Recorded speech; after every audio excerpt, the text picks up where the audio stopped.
It's September 15th, 2015. My name's Philip DeFranco, and let's get you filled in. The first thing I want to talk about today is just another reason why you should probably not send nudes over Snapchat. Snapchat's introducing a new feature called Lenses, which you might have seen when they did the thing for Terminator. Some are interactive. They also introduced trophies for doing stuff in the app, but mainly, in previous versions of Snapchat, you were allowed to replay one snap a day. You might have missed something, you wanted to see something again, you could choose one per day. But now Snapchat has turned that into a microtransaction, so if you want to see that snap again, maybe you didn't get to screen cap that nude, for 99 cents, you can replay an additional 3 times. And as weird as this is, it does also make sense. Snapchat needs to find more revenue. Despite Snapchat blowing up and the company reportedly being worth over $20 billion, they lost $128 million last year. But that's also because they didn't even start trying to generate revenue until around October of last year. So they're hoping this is going to stack on to the $50 million they're expected to make in advertising this year. Side note, if you want to follow me on Snapchat, all you gotta do is take a picture of this right here, go into Snapchat and follow me by Snapcode. Meanwhile, Facebook is also changing things up, but in a different way. Today, CEO Mark Zuckerberg saying that after years of thinking about it, they are now developing and will soon ship out a dislike button. But a big thing to note is, unlike YouTube or Reddit, it's not supposed to be a system where it takes down a video from being promoted. It is intended to just be a different way someone interacts with a video. Usually, if you see something, you want other people to see it, you hit like. It's weird, very few people want to click like on a Holocaust article. So after this ships out, you can convey a point of view on something without having to automatically look like you like it. Zuckerberg's saying not every moment is a good moment, and he wanted people to be able to convey empathy. And from there, I want to share some stuff I love today, and today in Awesome, sponsored by DeFranco Millions and DeFrancoFree.com. This season, we have teamed up with one of my favorite sites out there, DraftKings. And if you're a fan of fantasy football, you're a fan of sports, you are a fan of maybe making money, I recommend you join in. Last week, I doubled my money, which was nice. And this week, once again, they have a $10 million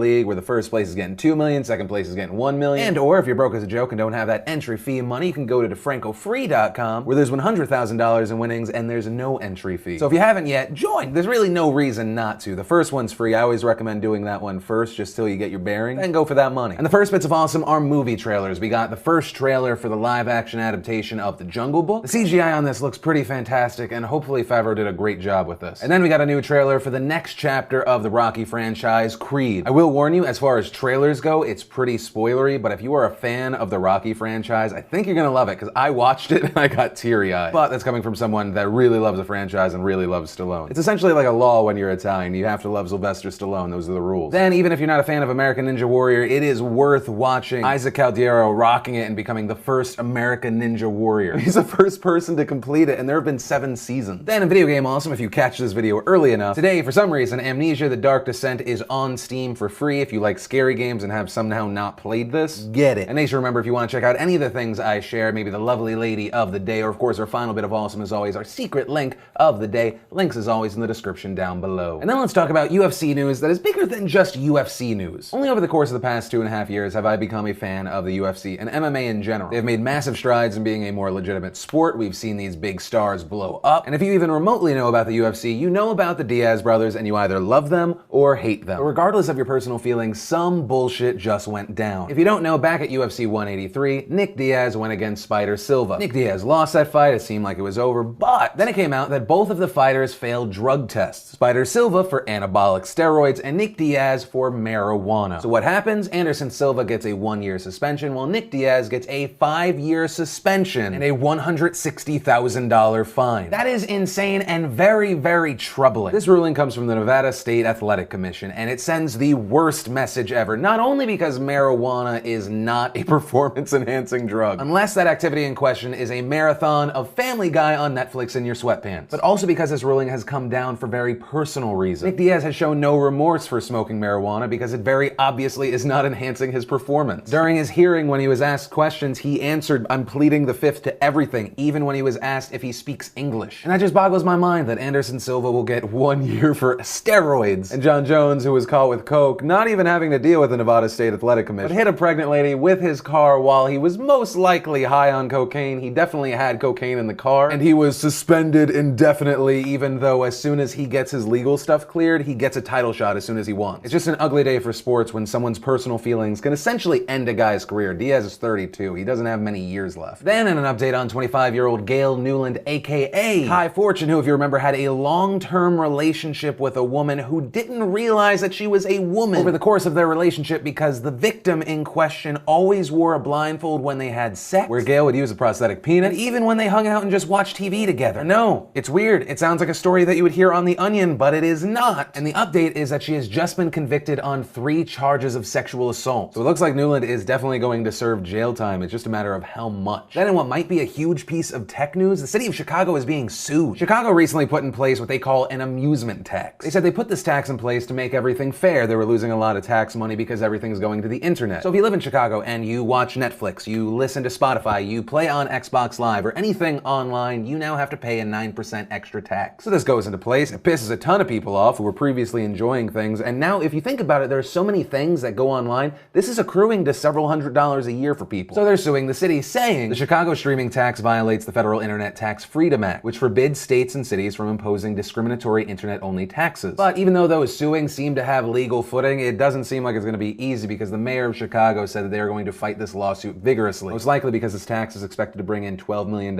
annually, and that's what they've budgeted for now. Because, you know, money over common sense. Then there's big news out of New York around the death of 19-year-old Michael Deng. Michael died in December of 2013 during a hazing ritual. A hazing ritual that had him blindfolded and carrying a 30-pound weighted backpack, and he had to push through a line of fraternity brothers who were trying to stop him from getting through. During which police say that he was speared by a brother, suffered a massive head wound. Deng immediately complained his head was hurting. He then started having a hard time breathing, eventually becoming unconscious. At which point the fraternity brothers did not call the police or anyone for help except for their national fraternity president, Andy Mang, who instead of saying call the police, told them to hide all the fraternity's items. And after all this, police say eventually the brothers 2 hours later decided to take him to a hospital where he later died. And the big news today is a grand jury has recommended charges against 37 former members of the Pi Delta Psi fraternity. Those charges ranging from involuntary manslaughter, aggravated assault, simple assault, hindering apprehension, hazing, criminal conspiracy, and 5 of the brothers have been charged with third-degree murder, otherwise known as voluntary manslaughter in some states, which means that these 5 could face up to 10 years in jail. And that's where I'm going to end today's show, but this has been a highly debated thing, and I want to know where you stand. These frat bros, these guys that were there,